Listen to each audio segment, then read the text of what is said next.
आणि ब्रेक नंतर आता बघणार आहोत वेदर रिपोर्ट। नेहमीप्रमाणे उपग्रहाकडून मिळालेले हे चित्र माझ्या बरोबर आहे आणि इथे आपण पूर्णतः भारतावर आणि खास करून दक्षिण भारतात हा ढगांचा मोठा पुंजका बघतोय आणि हे दर्शवतो तो की इथे पूर्ण मॉन्सून आता सक्रिय झालाय।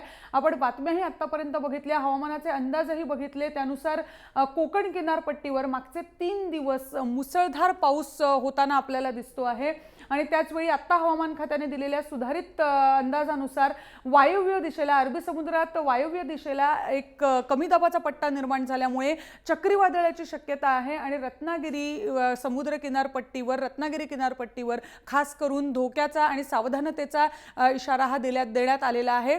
मुंबईत अजून तितका पावसाने जोर धरला नाहीये, पण मुंबई पलीकडे जाऊन विदर्भातल्या काही ठिकाणी आपण बघितलं तर मुसळधार पाऊस होतो आहे आणि बुलढाण्यामध्ये कालपासून मॉन्सून आणि तोही मुसळधार पाऊस हा सक्रिय झाला आहे आणि त्यामध्ये शेतीचं आणि जनजीवनही विस्कळीत होताना बुलढाण्यामध्ये आपण बघतो आहोत। एकंदरीत पावसाचं चित्र समाधानकारक आहे, पण निम्म्या भागामध्ये राज्यात पाऊस होतोय, निम्म्या भागामध्ये अजूनही पाऊस होत नाहीये आणि त्यामुळे सरासरीपेक्षा पावसाचं प्रमाण अजूनही कमी आहे। त्यातल्या त्यात समाधानाची गोष्ट अशी आहे की जिथे दुष्काळाचा सामना केलेल्या विदर्भ आणि मराठवाड्यात समाधानकारक पाऊस झाला आहे आणि तलाव क्षेत्रांमध्ये खास करून धरण क्षेत्रांमध्ये चांगला पाऊस आता होताना आपल्याला दिसतो आहे।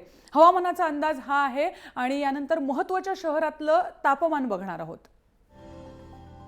मुंबईमध्ये 29 अंश सेल्सिअस तापमानाची नोंद झाली आहे, पुण्यात 25, नागपूरमध्ये 35 डिग्री सेल्सिअस, इथे अजूनही पाऊस नाही आहे नागपूरमध्ये, आणि नाशिकमध्ये 28 अंश सेल्सिअस तापमानाची नोंद झाली आहे, औरंगाबादमध्ये 26।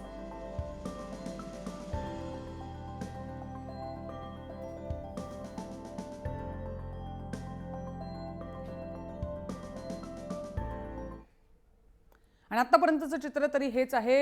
निम्म्या ठिकाणी पाऊस झालाय, निम्म्या ठिकाणी म्हणावा तसा पाऊस झाला नाहीये आणि म्हणून थोडंसं चिंतेचं वातावरण आहे।